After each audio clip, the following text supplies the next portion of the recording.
coordino el área de los ODS en la UTN, en la Secretaría de Vinculación Institucional y Responsabilidad Social Universitaria, y bueno, venimos trabajando hace bastante en los procesos de sensibilización dentro de UTN hacia internamente como para la comunidad, y ahora estamos trabajando también en todo lo que es la currícula para alinear la currícula a los ODS, así que estamos muy felices por estos nuevos desafíos que se nos presentan.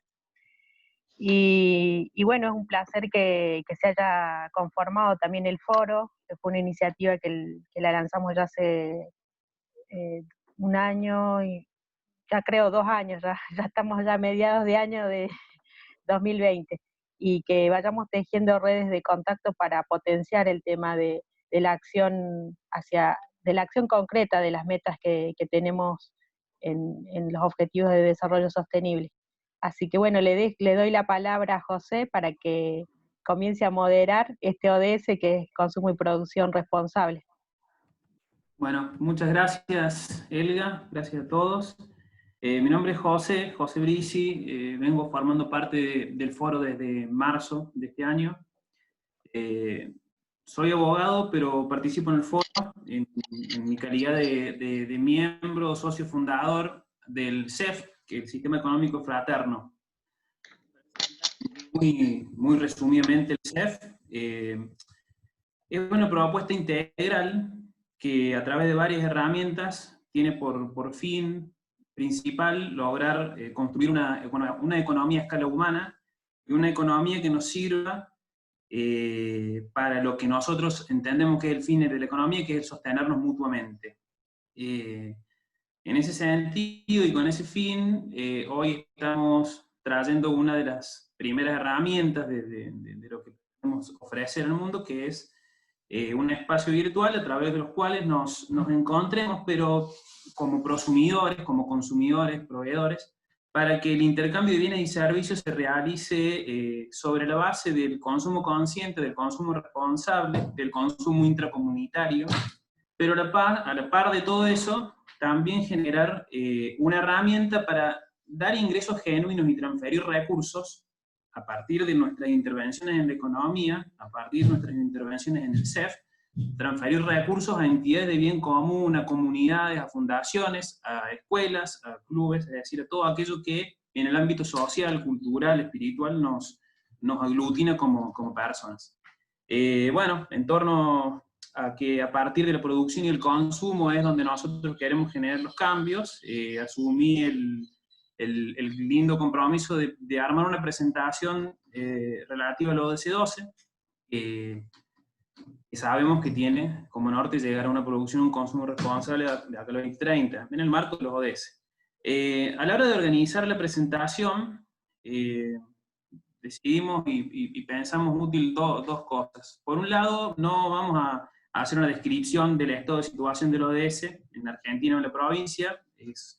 Entendimos que es información accesible, y por otro lado que no aporta mucho valor. Sí pensamos más útil y nos sentimos más a gusto ofreciendo nuestra mirada y nuestra reflexión en torno a esto, ¿no?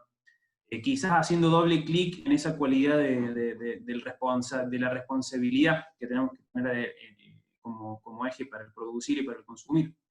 O quizá también haciendo una aproximación a la meta 12.8 que refiere a esa cuestión de vivir un poco más con estilo con una armonía con la naturaleza.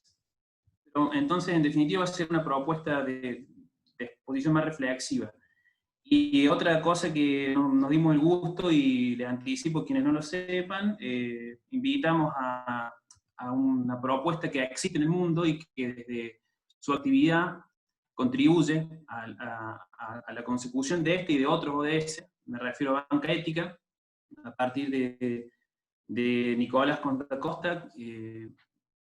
Llegó la invitación al equipo coordinador de Río de la Plata, de Banca Ética, y han tenido la amabilidad de aceptar y participar. Entonces, la exposición va a rondar los 40 o 45 minutos, después haremos una ronda de preguntas según el tiempo lo permita, dividido en dos momentos. Un primer momento en donde gente del CEF va a hacer esta reflexión y esta mirada del ODS-12, y un segundo momento en donde Banca Ética nos va a contar su misión, cómo trabajan, cómo participan a través de su actividad diaria en el financiamiento de proyectos con impacto y ofreciendo también al consumidor de servicios financieros una propuesta distinta.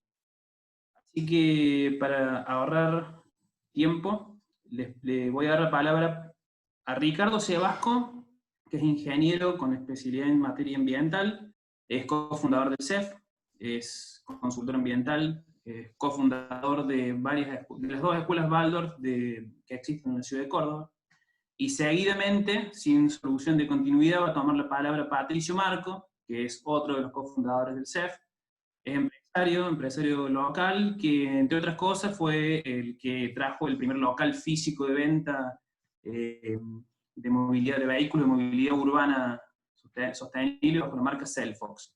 Luego de su presentación, le doy pie para que Banca Ética tome la palabra. Así que, Ricardo, todo tuyo. Gracias, José. Bueno, gracias a todos. La verdad que tremendo grupo, tremendo equipo. Es un honor estar en esta sala con ustedes. A la presentación que hizo José, quiero agregarle, si me permiten, un agradecimiento en particular a mi familia, porque las horas, cantidad de horas que le pasamos al Zoom y a tantas actividades así, bueno, y también porque ellos participaron activamente como cofundadores de las escuelas que mencionó José, a Verónica y a Julieta y Jeremías, mis hijos. Avanzamos con este tema. Yo quiero arrancar con un par de frases que rescaté, ahora les voy a decir de dónde. Permítanme leer. Si, tengo un problema de señal, así que me avisan en cualquier caso, corto la cámara, que se escuche bien. Victoria de la libertad es solamente posible si la democracia llega a constituir una sociedad en la que el individuo, su desarrollo y felicidad constituyan el fin, el propósito de la cultura. La que la vida no necesite justificarse por el éxito o por cualquier otra cosa, en la que el individuo no se vea subordinado ni sea objeto de manipulaciones por parte de ningún otro poder exterior a él mismo, ya sea el Estado o la organización económica.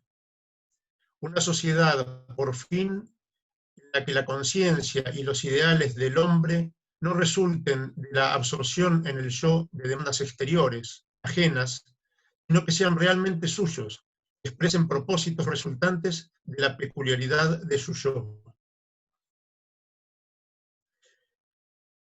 El ser humano moderno está dispuesto a enfrentar graves peligros para lograr los propósitos que se suponen sean suyos, pero teme profundamente asumir el riesgo y la responsabilidad de forjarse sus propios fines. Estas dos frases son de Erich Fromm, no sé si lo ubican, un psicólogo social, y son del año 1941. Esto es época de la Segunda Guerra Mundial, época en que estos psicólogos se preguntaban cómo era que el nazismo había llegado a tener tal dominación sobre el mundo y sobre la gente.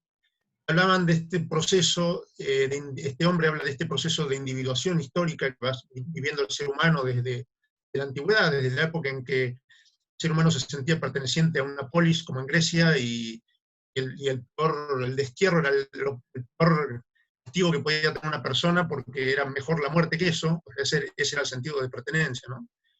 Fue pasando la Edad Media, la época de los gremios, donde la gente se sentía identificada con una actividad, con un oficio, o ya más cerca del siglo XIX, siglo XX, la consanguinidad era un sentido de pertenencia, ¿no? Pertenecer a una familia, a un escudo, a un grupo familiar, eso era lo que daba sentido de pertenencia. Bueno, en ese proceso el ser humano ha ido evolucionando hacia cada vez más un sentimiento de individuación, de individualidad, de aislamiento, ¿no? Eso ha generado un gran sentimiento de soledad, miedo a esa soledad y muchas veces necesidad de pertenecer a un grupo que uno contenga. Ahora, ustedes dirán qué tiene que ver esto con el ODS número 12. Bueno, el punto, por lo menos yo lo rescaté desde este lugar, ¿no?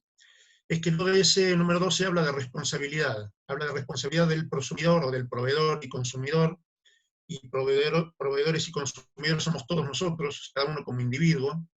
Entonces, en definitiva, está hablando de la responsabilidad nuestra como individuos, en general, ante el consumo y la producción. Y la responsabilidad, para que sea real, requiere libertad, y por eso estaba hablando del tema de libertad. Desde este punto de vista de la dependencia de otros organismos, yo prefiero hacer una diferenciación que tenga que ver con no tanto el sentido de responsabilidad, sino la conciencia. O sea, no hablar tanto de la responsabilidad como prosumidores, sino del el consumo consciente o la prosumisión consciente, si me permiten ese término. O sea, no la prosumisión responsable, sino la prosumisión consciente. Y ustedes dirán, ¿qué diferencia hay entre una cosa y la otra? Bueno, la responsabilidad, como decía Erich Fromm, puede tener que ver con un organismo o una organización que nos dice qué es ser responsable y qué es no ser responsable. En cambio, la conciencia implica un involucramiento mayor, un involucramiento desde el conocimiento, desde el lugar desde un lugar ético, desde un lugar de saber realmente qué es hacer consumo o producción consciente. Esto implica un camino adicional a simplemente el acto del consumo o de la producción, que es la búsqueda de la verdad. O sea, la búsqueda de cuáles son los respaldos que uno necesita para tomar una decisión, más allá de lo que le pueda decir a uno un organismo, inclusive la ONU, que nos dice, que nos puede decir o delegar estas actividades en una nación o en una organización supranacional, que nos diga qué es ser responsable y qué no. Nosotros apostamos a una decisión individual, a una participación de los individuos y a una formación de los individuos. En este sentido han surgido muchas iniciativas últimamente, están relacionadas en general con lo que el CEF participa, que es las nuevas economías. Hay muchas ideas muy interesantes dando vuelta en el mundo en relación a nuevas economías, y esas ideas han despertado pasiones, han despertado adhesión, o sea, sabemos que necesitamos un cambio y que queremos lograr ese cambio. Y nosotros desde el CEF lo que hemos visto y que queremos completar tiene que ver con llevar esto a la acción. O sea, llevarlo a la acción de los individuos, poder decir, las ideas son maravillosas, nos apasionan, nos motivan, pero ¿qué hacemos luego? ¿Qué vamos a ejercer luego? En ese sentido nos proponemos que los individuos puedan decidir, puedan elegir, puedan hacer uso de su poder de consumidor o de proveedor y tomar una decisión libre y adherir por una cuestión ética a estos principios. Esto desde ese plano. El plano que sigue es el plano comunitario. O sea, la actividad económica no puede estar desligada de los otros. Todos dependemos de todos en el plano económico, y ahí es donde se involucra el sentido de comunidad. Somos parte de una comunidad, y en esa comunidad a la que adherimos es donde ejercemos nuestra actividad económica. Y por último, lo que mencioné antes, la decisión consciente de realizar un consumo en valores, con valores. Entonces, estos son los tres pilares en los que nos proponemos trabajar desde el CEF. El principio del conocimiento, de la búsqueda de la verdad en este sentido, lo cual lo proponemos a nivel de intercambio de información, a nivel de una línea de educación y formación en valores relacionados con la economía, con el cuidado del ambiente, con el cuidado del otro. Eso por un lado. El consumo comunitario, la interrelación desde el punto de vista de objetivos que trascienden lo económico, lo que mencionaba José antes, comunidades que se proponen el bien común desde distintos lugares, y ahí es donde nos encontramos, y donde encontramos valores en los cuales, por los cuales caminar juntos. Y por último, el consumo consciente, que es poder tomar decisiones con información. Y el CEF se propone esto, se propone brindar a los individuos información suficiente y necesaria como para tomar decisiones conscientes. Bueno, eso es lo que quería traerles hoy. Ahora lo dejo con Patricio para que siga con la presentación. Muchas gracias. Gracias, Ricardo. Gracias, Ricardo. Bueno, ¿me escuchan bien? Espero que sí. Buen día para todas y todos. Voy a compartir la pantalla. Viene más sistematizado. Bueno, voy a comenzar esta brevísima intervención con una invitación. En primera medida, a cambiar nuestra forma de pensar. El desarrollo sostenible, digamos, desde una perspectiva quizás fatalista, que en muchos ámbitos de la comunidad de impacto hace muchos años leemos y escuchamos. Por ejemplo, a la izquierda pueden ver, eso es un gráfico tomado a partir del modelo World 3, en donde los indicadores nos proyectan un futuro totalmente sombrío, ¿no es cierto? Y sin entrar quizás en el análisis o el debate de qué tan real pueden ser esos datos o esas proyecciones, la invitación quizás es a cambiar la lente. Esta lente, por una lente de una visión desde la abundancia. Y no con un sentido de negación o ingenuo quizás ante la realidad que vivimos, sino desde la toma de la responsabilidad y la conciencia por el valor que nosotros sabemos que tiene que existir como base de la economía, que es el valor de lo humano, ¿no es cierto? Entonces, para ello tomo una frase de Gandhi que dice: la tierra proporciona lo suficiente para satisfacer las necesidades del humano, pero no su codicia. Entonces esta invitación nos abre, a mi ver, desde el desarrollo sostenible, ¿qué preguntas son las que deberían guiarnos para cambiar esta realidad desde este concepto de la abundancia? Entonces, ¿cómo funciona en esta proyección del prosumidor del futuro que imaginamos en una sociedad donde la sostenibilidad ya no es un tema de discusión, sino es algo intrínseco dentro de la mente de todos los que participamos dentro de la economía? Y estas preguntas, que las voy a separar para su análisis, desde el punto de vista del consumidor y desde el punto de vista del proveedor, son una invitación a quitarnos quizás de esta zona de confort, ¿no es cierto? Para que a partir de estas preguntas nos hagamos preguntas quizás mucho más profundas, personales, de cada uno dentro de la vida y de la actividad de cada uno en el mundo. Entonces, desde el punto de vista del consumidor, John Menel nos invita a preguntarnos: ¿qué compramos? ¿Qué consumimos? ¿Cómo llega a mi poder ese producto, ese servicio? ¿Cómo fue desarrollado? ¿Comprar por qué? ¿Por qué consumo? ¿Qué necesidad viene a cubrir eso que estoy consumiendo? ¿Cómo se generó esa necesidad en mí? ¿Y comprar dónde? ¿Da igual dónde consigo mis productos y servicios? ¿De dónde consigo cubrir esa necesidad? ¿Me hago esas preguntas, ese análisis? En definitiva, lo que estamos preguntándonos es cuáles son nuestros decisores, ¿no es cierto? ¿Cuántos son que yo poseo, que yo utilizo a la hora de cubrir una necesidad de consumo? Y desde el punto de vista del proveedor, tomando preguntas que nos trae Ricardo Abramovay, ¿cómo produzco? O sea, ¿producir cómo? ¿Cómo desarrollo mi actividad? ¿Qué tengo en cuenta a la hora de producir? ¿Producir para quiénes? ¿Produzco para cubrir necesidades reales, básicas? ¿Produzco para los que más necesitan o para los que más tienen? ¿Y producir para qué? ¿Cuál es la utilidad real de lo que yo traigo al mundo? ¿Qué solución estoy aportando, ¿no es cierto? ¿Qué me impulsa? ¿Qué es lo que me mueve a desarrollar una actividad en este mundo? Y ahora nos vamos a quedar por ahora con esas preguntas.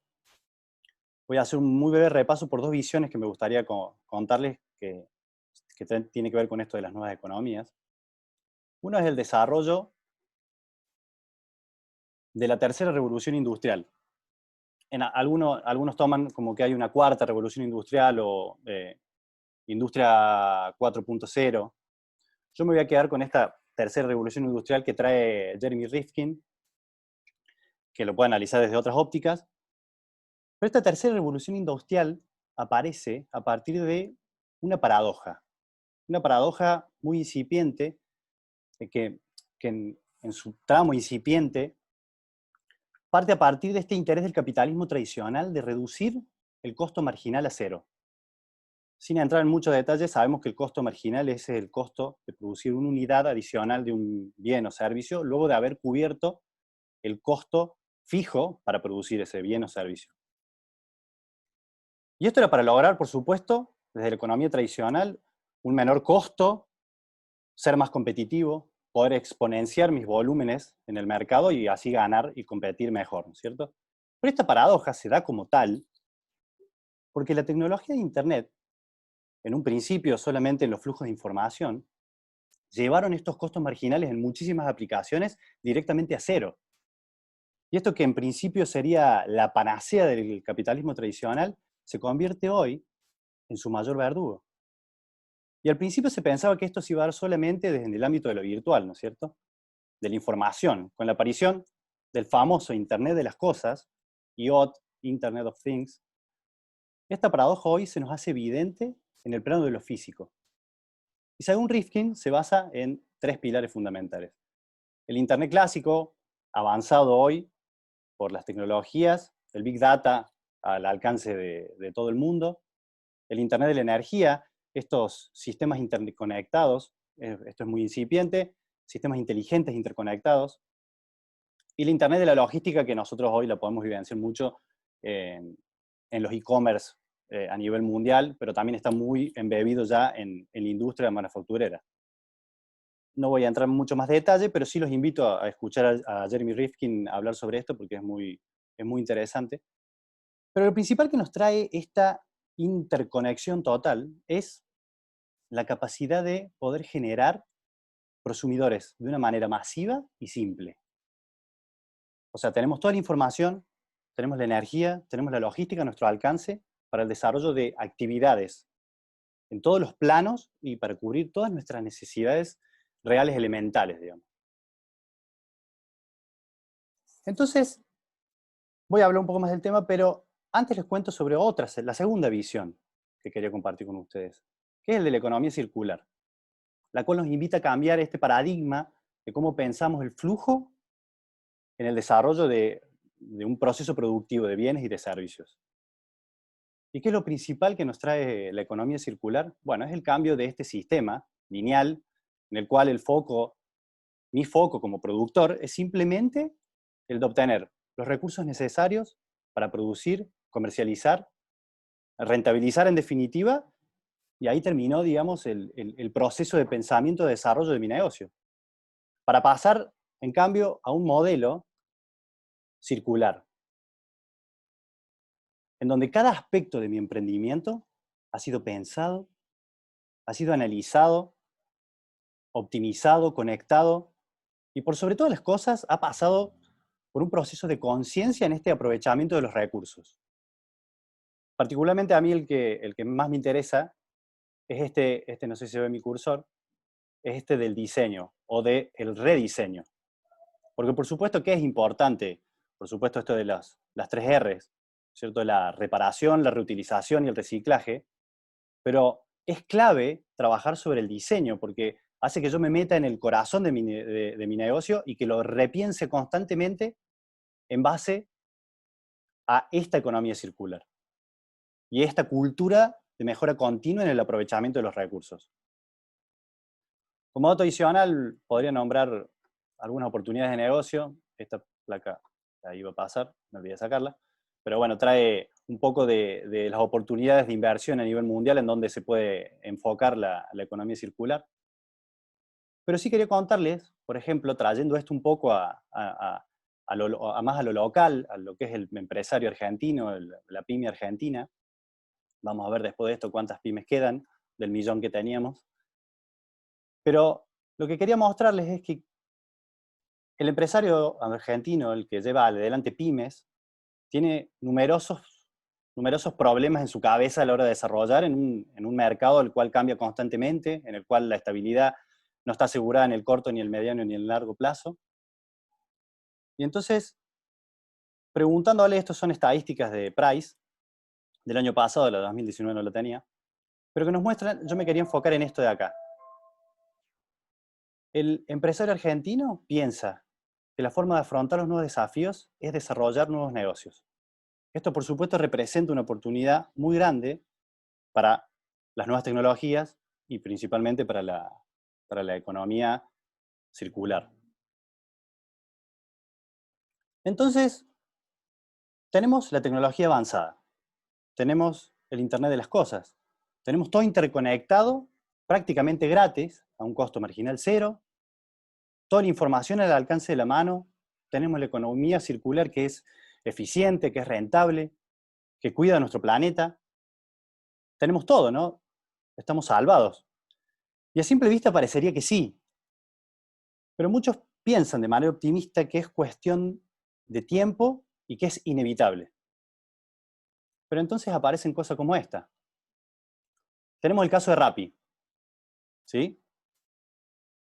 A priori sería un ejemplo perfecto de la utilización de todas estas nuevas tecnologías, pero sin embargo, aparecen problemas que nosotros ya conocemos de hace muchísimo tiempo. ¿Y por qué aparece esto? ¿Por qué aparece este problema? Aparece porque Rappi desarrolló su negocio en base a un modelo de la economía antigua, en base a un modelo de la economía vieja. ¿Y por dónde se marca la falla en ese desarrollo sobre la economía vieja? Y un detalle, por ejemplo, y es que Rappi pone el costo, o sea, la plataforma es la que le pone el valor al trabajo del rapitendero, en este caso es el repartidor.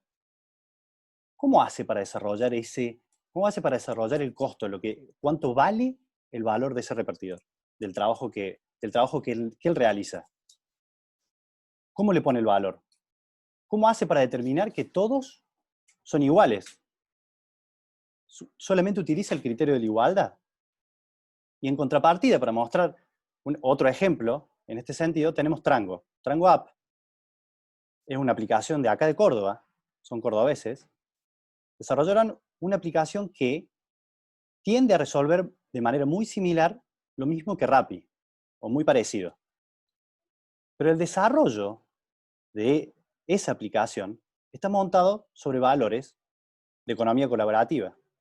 Utiliza las mismas herramientas del Internet de las cosas, utiliza las mismas herramientas de la economía nueva, pero no mecanizando el trabajo del humano, que eso traemos de la economía vieja. Entonces, si nosotros nos hacemos las preguntas adecuadas, cuando hacemos el desarrollo de nuestros negocios, no vamos a provocar que los resultados sean incluso peores que los de las empresas que trabajan con una economía tradicional. Aquí llega entonces este concepto del procomún colaborativo, que nos trae Rifkin también. Esta visión que al adquirir las capacidades de ser prosumidores en el mundo, gracias a todas estas herramientas conceptuales y tecnológicas, podemos ser capaces de volver a diseñar una economía a escala humana, como dice Bernardo Toro, migrando de modelos ganar-perder a modelos ganar-ganar, donde los recursos fluyen de manera abundante, con justicia, con equidad, donde la principal característica de las interacciones humanas en la economía se basa en el encuentro y el conocimiento del otro y de sus necesidades y de sus capacidades. Y en donde el dinero es simplemente un lubricante al servicio del bien común. Esta placa que les muestro trae un montón de oportunidades de preguntarnos un montón de cosas en todos los ámbitos, en el estrato privado, en el estrato público. No son cosas nuevas para algunos, otros verán algunas frases que quizás son más disruptivas. Entonces, nuevamente, la invitación es a realizarnos y a realizar las preguntas incómodas, las preguntas adecuadas. Los voy a dejar con una frase más de Gandhi, nuevamente, al quien mientras más me adentro en esto del estudio del consumo y la producción responsable, más me doy cuenta que él sabía más sobre economía humana que cualquiera de nosotros. Y eso era porque él era un humanista y la economía, en definitiva, es una ciencia puramente humana. Dice, cuida tus pensamientos porque se convertirán en tus palabras. Cuida tus palabras porque se convertirán en tus actos. Cuida tus actos porque se convertirán en tus hábitos. Cuida tus hábitos porque se convertirán en tu destino. Muchas gracias. José, te cedo la palabra para que escuchemos a quien yo más quiero escuchar. Pues la gente banca ahí. Muchas Así que bueno, gracias. Muchas gracias, Pato. Muchas gracias. De verdad. Y ahora viene, por lo menos para nosotros, la frutilla del postre. Un enorme placer que hayan aceptado la invitación. La gente de Banca Ética están con nosotros Nicolás Consta Costa y Roland Lange, que son parte del equipo de coordinación de Región Río de la Plata, de la Banca Ética. Así que con absoluta libertad los queremos escuchar y que nos cuenten todo lo que tengan para decirnos en torno a cómo trabaja Banca Ética colaborando con los objetivos. Bueno, gracias José, Patricio y Ricardo por la invitación y a todos por permitirnos estar en este espacio que crearon ustedes. Va a sonar a que nos tiramos flores, pero Patricio recién decía que lo que más quería escucharnos a nosotros, yo seguiría escuchando lo que estaban diciendo porque estaba muy bueno. Así que creo que la frutilla del postre ya pasó.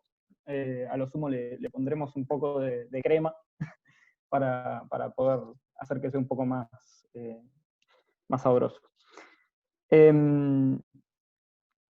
Un poco lo que me gustó, Ricardo, cuando empezaste con esto de From en 1941. Ayer cuando estábamos tratando de pensar qué traer para compartir, yo me fui también hacia esa época, hacia esos años.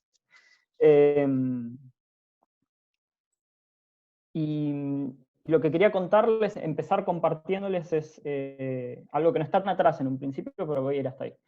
Mi nombre es Nicolás, como recién decían, tengo 28 años, y me empecé a encontrar con el tema de banca ética cuando estaba en la secundaria, a través de conferencias y de charlas que surgían de Joan Melé, que por ahí algunos de ustedes lo conocen. Y asistiendo a esos encuentros, cuando empecé a trabajar, mi trabajo me llevó a poder participar de las charlas presenciales y demás, comencé a encontrar a lo largo de los años una coincidencia, que es que cuando Joan terminaba, la gente estaba absolutamente eufórica, aplaudían, y alguien levantaba la mano y en el momento de las preguntas y le decía: Joan, qué bueno todo esto que nos contás, ¿cuándo va a venir Trío 2 a la Argentina? Trío 2 es el banco que está en Europa, del cual Joan formaba parte. La primera vez me llamó la atención la pregunta, la segunda empecé a sospechar que iba a ser una constante, la tercera me dejé de sorprender y ya me di cuenta que iba a estar siempre presente esa pregunta.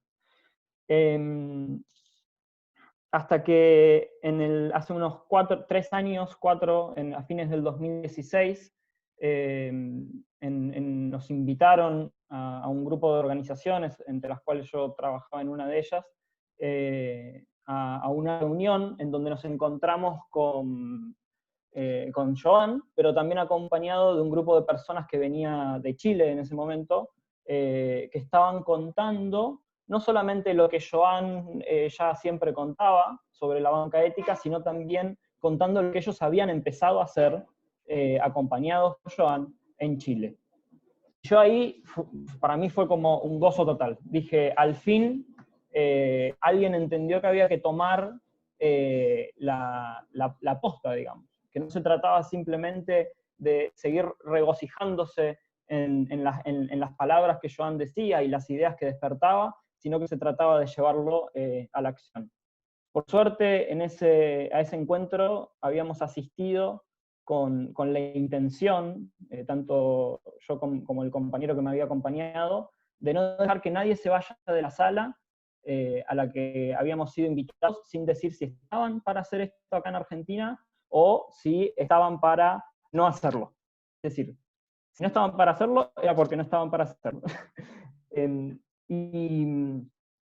Y fue así como se empezó un proceso de trabajo. Son muy poquitas las personas que en ese momento dijeron, nos sumamos.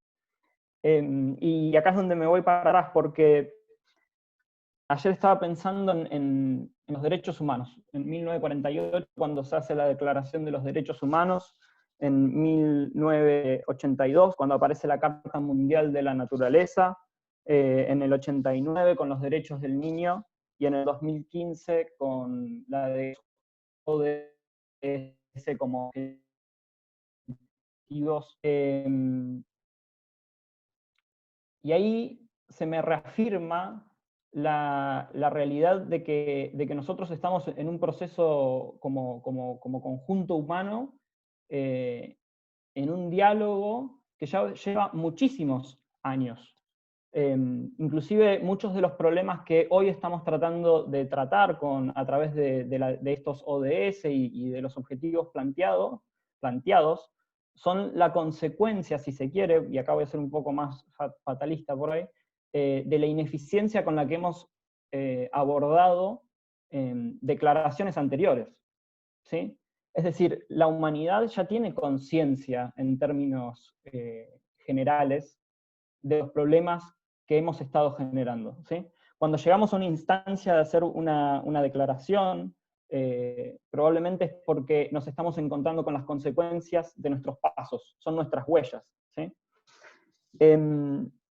Y acá tomo algo solamente como para condimentar, algo que en la presentación al principio, cuando se estaban presentando, alguien trajo, y no lo tome, por favor, lo tomo como un ejemplo nomás, que dijo, tenemos estos 10 años para lograr que en el 2030 todo el mundo sepa de los ODS. Y no, diría no, tenemos a lo sumo un año para que eso suceda si queremos abordarlo, el resto de los años son para que estén cumplidos. Y en ese sentido, sí me atrevo a decir que estamos un poco a contrarreloj. Y tomo también un poco lo que traía recién Patricio, que es la misma pregunta que por lo menos en mí vive, de por qué esto sucede, por qué si tanto a nivel tecnológico, a nivel de herramientas, nosotros tenemos la capacidad, y también lo tenemos, si se quiere, a nivel teórico, de análisis de los conflictos que estamos generando, por qué sin embargo cuesta tanto dar una respuesta eficiente a la problemática. Y ahí yo vengo del ámbito educativo, me formé como docente dentro del marco de la pedagogía Waldorf, así que por ahí condimento mi mirada desde ese lugar. Lo que diría es que dentro de lo que es la educación nos ha faltado una educación de la voluntad y una educación de la sensibilidad, además de una educación del pensar. Tenemos una gran educación del pensar, pero no tenemos una muy eficiente educación de la voluntad y de la sensibilidad. Por eso, y acá los invito a mirarse a sí mismos, creo que, bueno, en el caso de todos ustedes es un auditorio que son gente muy voluntariosa, son gente que están haciendo, son gente que tiene claramente una sensibilidad, pero alcanza con mirar la vida personal de uno a reconocer situaciones en donde uno reconoce los hábitos de la propia vida, que sabe o intuye que en el futuro nos van a traer conflictos, por ejemplo, de salud, en cuanto a lo alimenticio, en cuanto a los ritmos de vida, y sin embargo sabemos lo difícil que es hacer algo al respecto. Decidir cambiar hábitos o poder cambiar hábitos. O también, por ejemplo, podemos tener muchos ejemplos del cotidiano en donde nos es difícil lograr una percepción del otro, ¿sí? O del otro como un ser humano, desde ya caminar en la calle, no sé si algunos tuvieron la sensación cuando van caminando por la calle y se encuentran con alguien que está dormido y hay como un impulso que es como que hace que uno se gire y trate como de no percibir. Y si identifican por ahí esa sensación, van a poder identificar también como un dolor en los ojos, en el sentido de que una vez que vimos algo, una vez que percibimos una necesidad, no nos la podemos sacar de encima. Nos acompaña, por más que no miremos.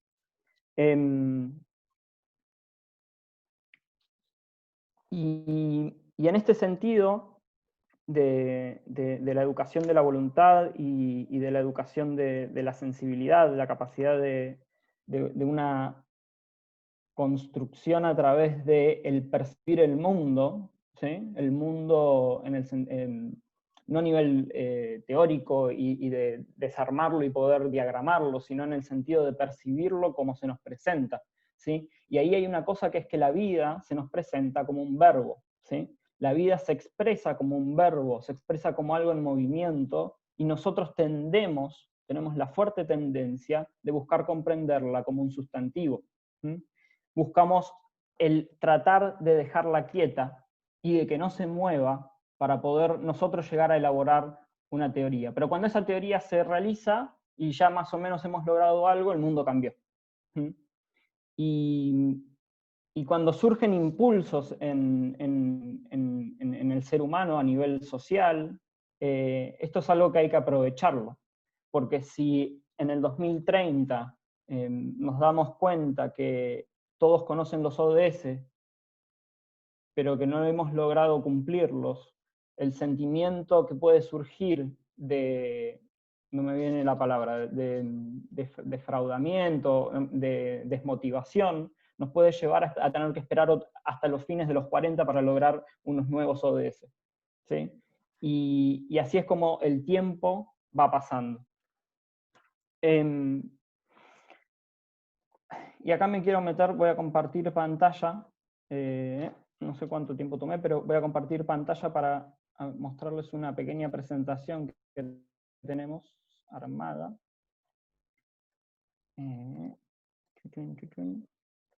Uy, me perdí. Ahí está. Acá voy a hacer un pequeño recorrido de cómo viene siendo el trabajo que se está haciendo a nivel de banca ética Latinoamérica. Y voy a empezar un poco por esto con lo cual yo me encontré en este encuentro donde nos sumamos al proyecto, donde es que nos mencionaban que uno de los principales desafíos que nos encontramos como organización al momento de empezar esto es darnos cuenta de cómo es que Latinoamérica es percibida por el mundo en el ámbito de las finanzas, ¿sí? Y esto tiene que ver con que Latinoamérica es vista como un continente pobre, ¿sí? Donde las finanzas están orientadas hacia la lógica de la banca de los pobres, ¿sí? Hacia las microfinanzas. Cuando uno se encuentra esto, se encuentra que por ahí el capital que existe en el mundo no es muy propicio a realizar financiaciones, por ejemplo, en Argentina o en Brasil o Chile, donde son países que no se consideran como países pobres. Entonces ese fue el primer cambio de lógica, que es cómo es que queremos que sea entendida Latinoamérica por el mundo, por el resto del mundo. Y ahí es donde aparece la Latinoamérica del continente con la mayor biodiversidad del mundo, ¿sí? Con una amplia riqueza natural. Y también como un continente con grandes niveles de desigualdad, sobre todo en los ámbitos de sus ciudades, ¿sí? Donde, por ejemplo, más de 80 millones de personas no cuentan con acceso regular al agua potable. Y donde la tensión entre sectores sociales, económicos muy pudientes con otros de muy escasos recursos, conviven literalmente espalda con espalda, ¿sí? Y donde los problemas medioambientales a través de la deforestación y la contaminación son cada vez mayores. Y ahí es donde aparece esta idea de repensar cuál es el rol del banco, de un banco, de las finanzas, en la sociedad. Y comprender que el banco es como un corazón en la sociedad, ¿sí? como si fuese el corazón del cuerpo, cuyo trabajo es dirigir el dinero la sangre hacia todo el organismo. Y permitir que se dé el encuentro entre aquel dinero sin ideas y las ideas sin dinero. Pero para poder hacer esto, la organización, el corazón, tiene que ser un corazón que sea sano y que pueda tener una percepción de la totalidad del organismo. Si nos está faltando sangre en el pie, espero que mi corazón tenga la percepción para hacer ese movimiento, y no que se me empiece a dormir la pierna y ande rengueando por ahí. Y ahí esto es importante porque entonces se comprende cuál es la responsabilidad que tiene un banco, ¿sí? Porque el banco, a través del tipo de financiamientos que genera, ¿sí? Tanto el banco como el resto de las herramientas financieras, son también los propulsores de modelos de sociedad en la que vivimos. Esto lo podríamos entender como que si creamos un crédito para el consumo, lo que nosotros vamos a generar es una sociedad de consumo. Entonces por ahí hay que cambiar la lógica del crédito que estamos dando. En Latinoamérica, y este también es uno por ahí de los enfoques de por qué hablamos de banca ética Latinoamérica y en el caso nuestro de nuestra oficina o de nuestro equipo del Río de la Plata, es porque también uno de los enfoques que estamos tratando de generar es un enfoque que abarque toda Latinoamérica, ¿sí? Y que nos concentremos o miremos Latinoamérica a través de sus regiones y de las problemáticas que tiene cada región. En ese sentido tenemos 4 ejes estratégicos definidos, que también se pueden entender como la apertura futura de oficinas, que van a abarcar una mirada territorial. Esto es la oficina del Pacífico Sur, donde hoy está operando la plataforma de inversiones de doble impacto, la región del Río de la Plata, la región de la Amazonía y la región del Caribe. Desde estos 4 puntos nosotros buscamos abordar las operaciones tanto de Uruguay como de Argentina, de Brasil, de Paraguay, Bolivia, Perú, Colombia, México, etc. Los instrumentos financieros que hoy estamos generando son tanto fondos de inversión como crowdlending, como herramientas para poder hacer el escalamiento necesario para la apertura de un banco a nivel regional. Ahora, cuando hablamos de invertir y de llevar dinero para solucionar problemas estructurales de Latinoamérica, lo que hemos comprendido es que hay 3 áreas esenciales hacia las cuales hay que dirigir los esfuerzos financieros de nuestro proyecto.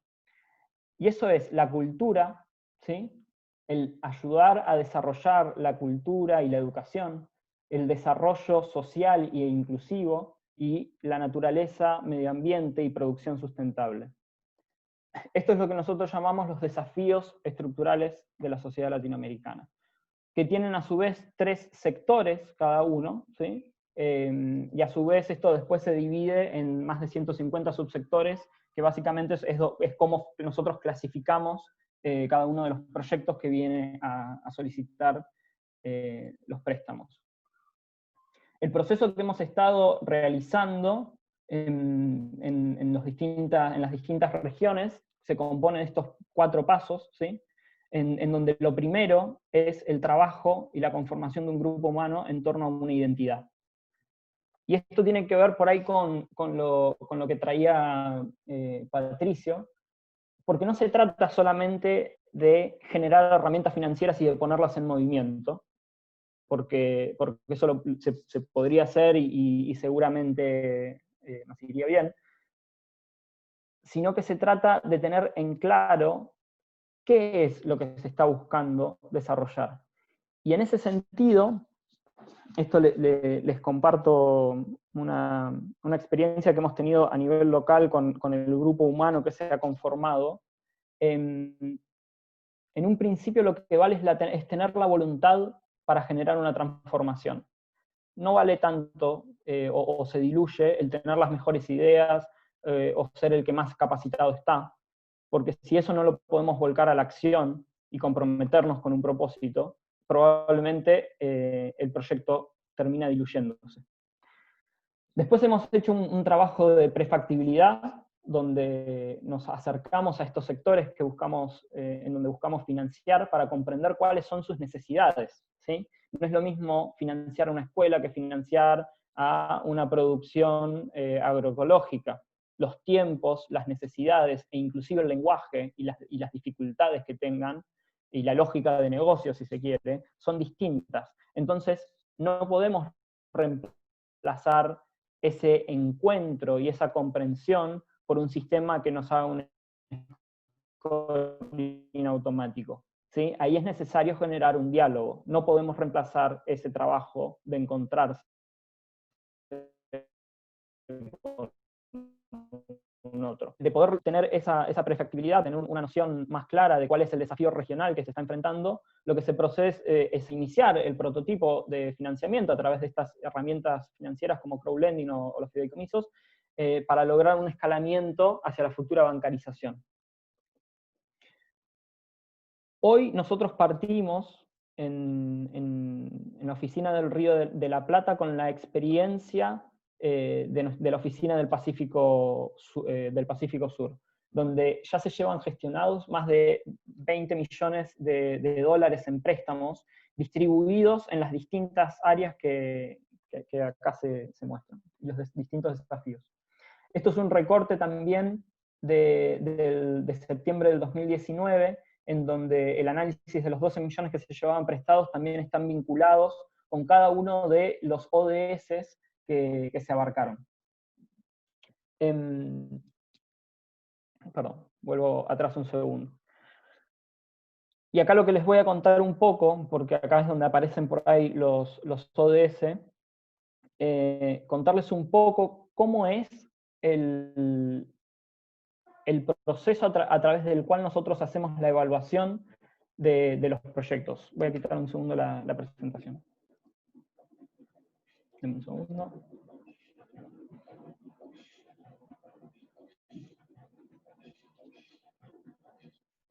Un segundo, perdón. Ahí está. Ahí, no.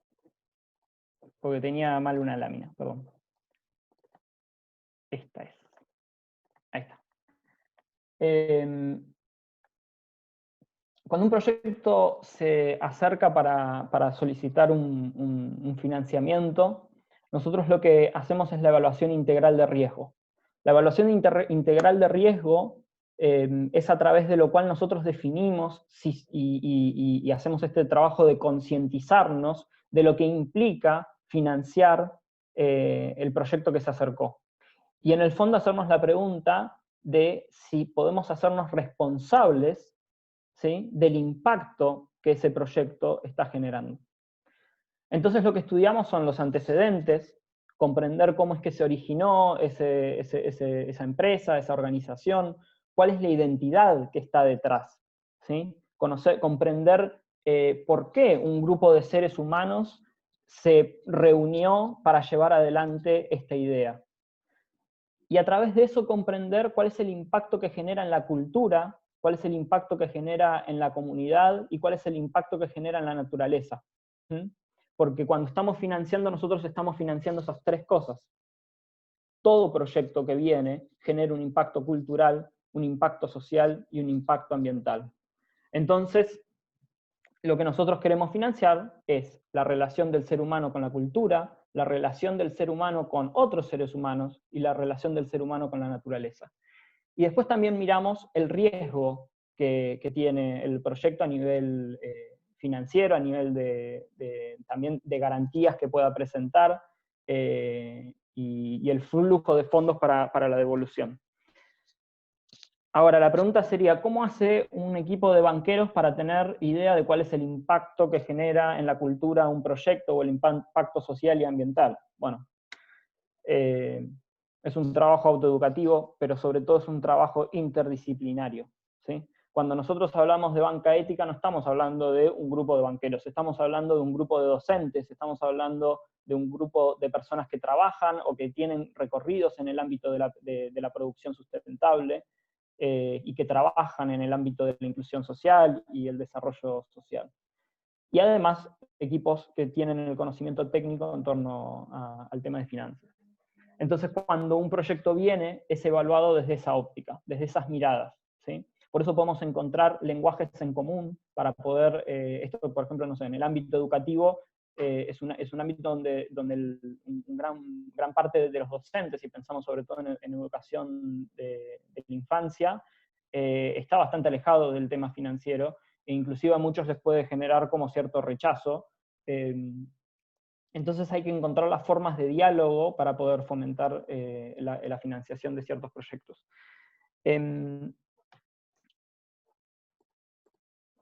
¿Quiénes somos? Hoy en el Río de la Plata contamos con un equipo de 20 voluntarios que ya llevan más de 3 años trabajando, tanto con gente que está en Uruguay como gente que está en Argentina. Y en Latinoamérica en total somos más de 90 personas que están trabajando en este proyecto. Hasta ahora, a nivel local, lo que hemos estado haciendo es este trabajo de consolidación del equipo humano y consolidación del trabajo identitario para poder garantizar que el proyecto no se vaya para cualquier lado. Y esto lo hemos hecho también a través de la organización de charlas, a través de talleres, con diferentes actores de la comunidad. Y actualmente contamos con nuestro plan de negocio para la apertura de la oficina del Río de la Plata, con la voluntad, en lo posible, de entre fines de este año y principio del año que viene, realizar la apertura de la oficina que va a estar financiando a nivel local.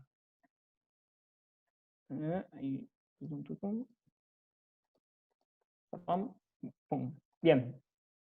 No sé si estamos en tiempo porque perdí absolutamente la noción del... Estamos medio jugados ya, Nico. Si este es el final, entonces. Llegamos justo. Para cerrar, a modo también de reflexión, les comparto una frase que para mí es muy motivadora y me hace al sentido de todo esto, que dice así, dice: no importa la perfección con que logremos realizar aquello que proviene de la voluntad, y sí lo que logremos que surja en esta vida, por más imperfecto que parezca, que sea hecho de una vez para que haya un comienzo. Esto es de Rudolf Steiner. Bueno, muchas gracias y ahora quedamos abiertos junto con Roland para lo que sigue. Bueno, muchísimas gracias, Nico. Gracias a todos por haber estado tanto tiempo. Sabemos que se nos ha acercado la hora del cierre. No sé si va a haber espacio, Elga, para que compartamos algunas preguntas o estamos complicados para eso. Sí, podemos ir a espacio de preguntas unos 10 minutos y después vemos el tema de la próxima reunión. Bueno, no sé si quieren, activamos micrófonos o lo plantean por chat. Yo diría por micrófono si tiene alguien alguna pregunta. Vilma quiere preguntar ahí, lo veo que levanta la mano. Hola. Consulta, todo este proceso que hemos visto de llegar con un proyecto y en la búsqueda de financiamiento y la bancarización, ¿cuánto tiempo demora? ¿Como 2 años?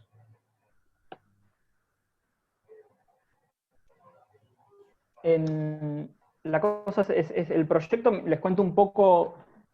Actualmente, digamos, donde estamos financiando es en la región, en el territorio de Chile, ¿sí? Sí. Ellos llevaron, creo, Roland, si no corregime, pero entiendo que el proceso fue de 3 años en el estado digamos, de crowdlending, que sería esta plataforma de inversiones que se llama dobleimpacto.cl, la pueden encontrar en internet. A través de lo cual se comenzó financiando solamente proyectos que tuviesen 2 años de existencia ya, y que obviamente cumplieran con la evaluación integral de riesgo. Eso nos permite hacer un escalamiento del capital necesario para poder llegar a constituir un banco con licencia. Esto se prevé que suceda en la región de Chile para este año. Y de ahí, bueno, dentro de lo que es el plan, hay más o menos unos 2-3 años de financiar solamente empresas para luego abarcar también lo que es banca personas. Si nosotros si tomamos más o menos esos tiempos, el cálculo nuestro es más o menos el mismo. Tenemos 4 años o 3 de financiamiento y puesta en marcha de una oficina a través del financiamiento de proyectos con una existencia de 2 años.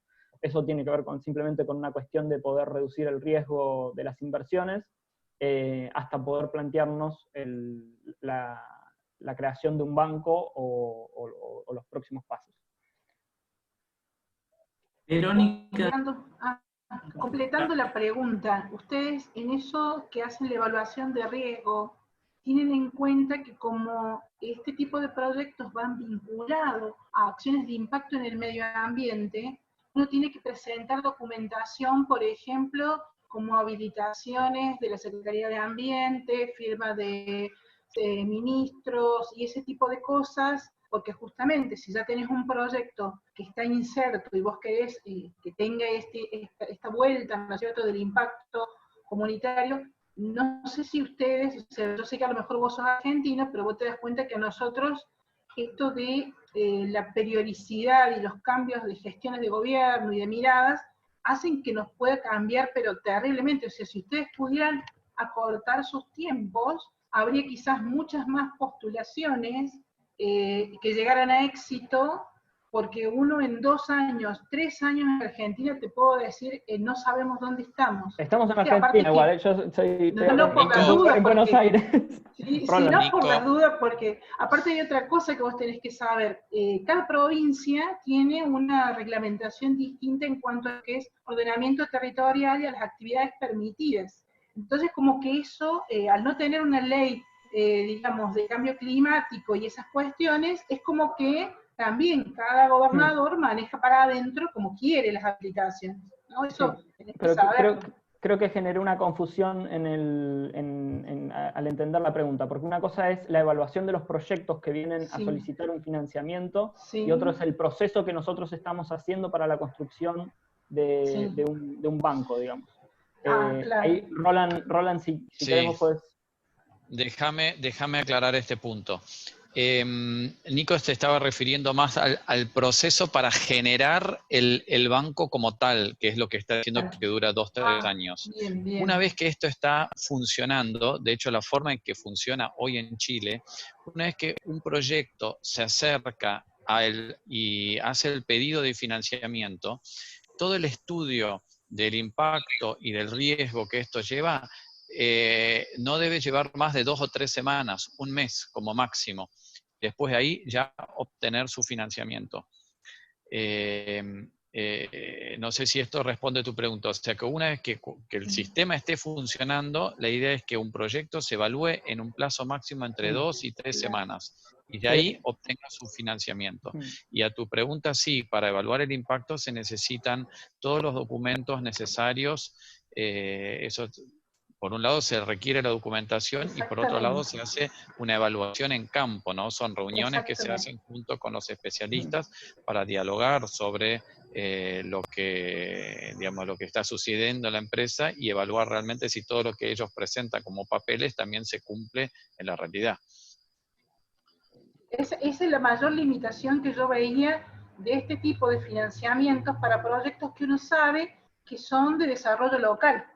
Entonces vos vas a encontrar muchos emprendedores que tienen muy buenas ideas y que tienen la limitación de que como demora tanto este procedimiento, aunque tengan las habilitaciones, digamos, del gobernador de hoy, del ministro de Ambiente, la Secretaría de Ambiente de hoy, y todo eso, cuando viene el dinero y se va a ejecutar, han hecho un cambio. Por ejemplo, en este momento, la renovación que se hizo desde el 11 de septiembre en el gobierno provincial, puso, por ejemplo, otra normativa en donde se van a empezar a trabajar mirando desde los comités de cuencas en la provincia de Córdoba. O sea que te das cuenta que pensar en un proyecto inserto en Córdoba es pensar en esta nueva forma de pensar.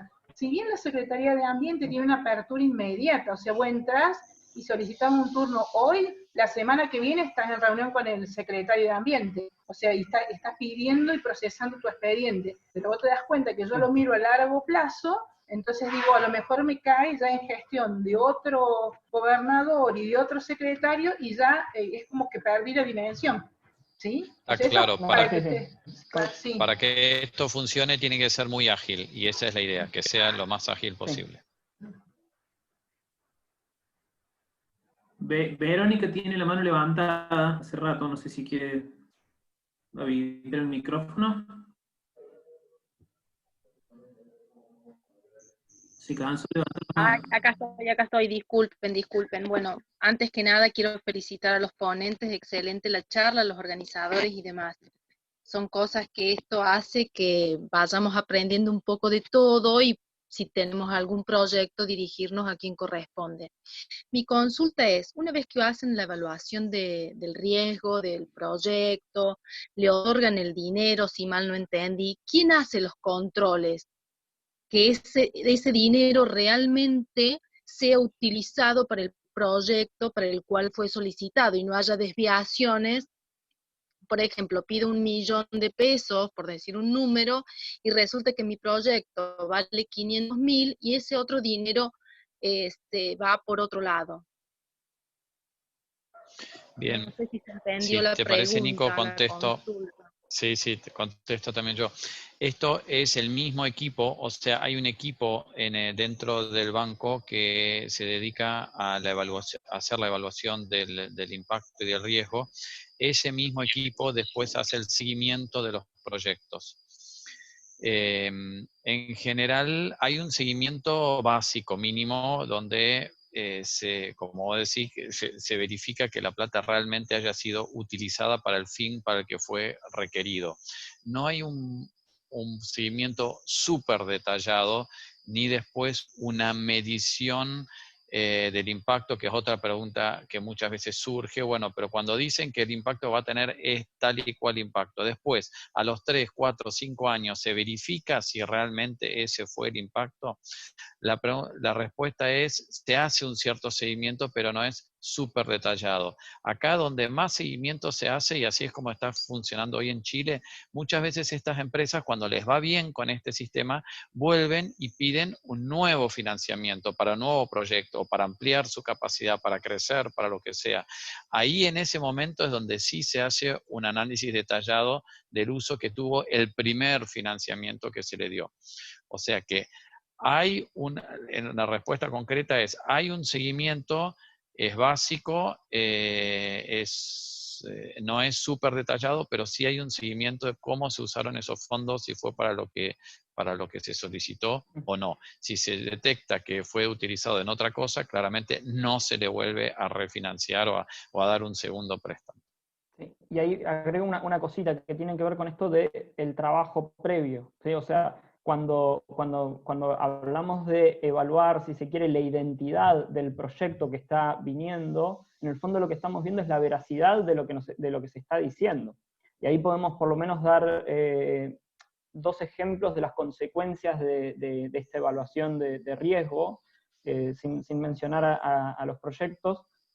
Cuando comenzamos a hacer el ejercicio local de evaluación, un proyecto que trabajaba con lácteos vino a solicitar un préstamo y a ofrecerse para ser analizado, así hacíamos el ejercicio, y de ese análisis en conjunto con los profesionales que trabajan dentro de nuestro equipo, se deduce que el préstamo es mucho mayor a lo que están solicitando para que ellos tengan la capacidad de poner en marcha lo que ellos están planteando. Ahí es donde se complementan los conocimientos que podemos generar entre los profesionales del sector que están evaluando el proyecto que viene con los profesionales del ámbito financiero que están trabajando también dentro del proyecto. Porque eso también es uno de los riesgos, digamos, ¿no? Que acá no se trata de que nosotros como banca ética logremos elaborar un banco y meter un montón de préstamos y ser felices en eso, sino que el objetivo nuestro son que los proyectos logren hacer lo que están diciendo que quieren hacer. Ahí ese es nuestro foco. Nuestro foco no somos nosotros mismos, sino estar al servicio de los proyectos que ustedes, por ejemplo, hoy están representando. O, por ejemplo, también nos hemos encontrado con situaciones en donde hemos dándonos cuenta, haciendo un análisis más profundo de un proyecto, que lo que nos estaban diciendo que era, en verdad no era, ¿sí?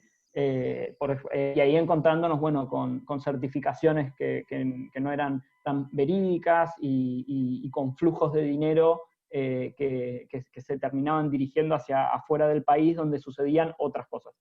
Y hay también una acotación y un paréntesis,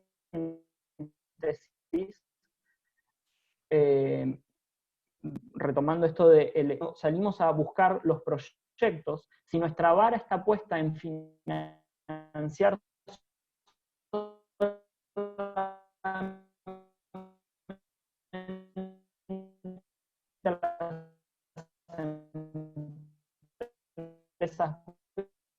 donde aparece la necesidad de financiar la transformación, ¿sí? Insisto, nosotros hoy estamos en una situación que es consecuencia de una forma en la que venimos haciendo. Entonces es necesario tomar esa forma para transformarla, porque tenemos una deuda en ese sentido.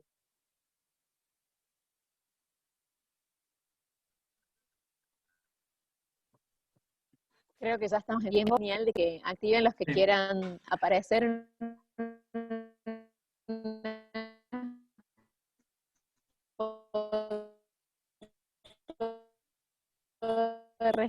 Me encanta porque todos estamos así viendo cómo ponemos la sonrisa.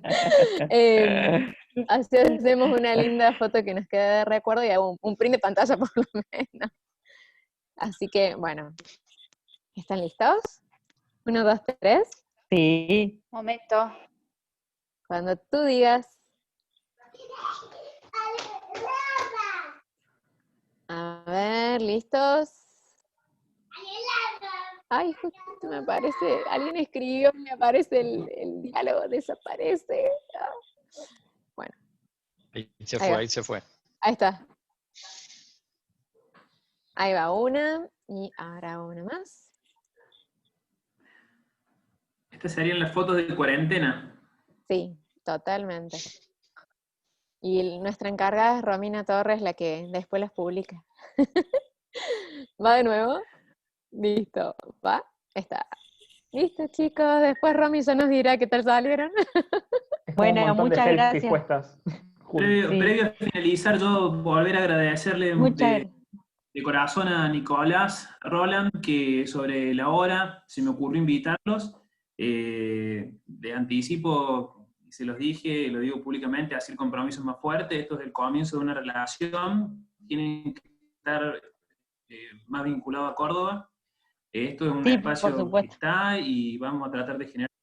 Así que de verdad, muchas gracias, un placer escucharlo. Bueno, y gracias por las devoluciones que han hecho en el chat y demás. Ricardo y Patricio son nuestros speakers, los speakers del CEF. Y bueno, a mí personalmente me gusta escucharlo, no sé ustedes. Así que gracias a todos. Muchas gracias, José, y muchas gracias a todos los expositores. Excelente todo. Muchas gracias. Y nos vamos a estar poniendo de acuerdo de la próxima reunión por el chat que tenemos en privado. Así que los liberamos, así terminamos puntuales. Muchas gracias. Perfecto. Muchas gracias. Gracias a los expositores. A través de José nos pueden, o de Patricio, o de Ricardo, nos pueden contactar los que necesiten. Y les dejamos el mail en el chat también. Muy bien. Muchas gracias. Gracias. Adiós. Gracias. Adiós.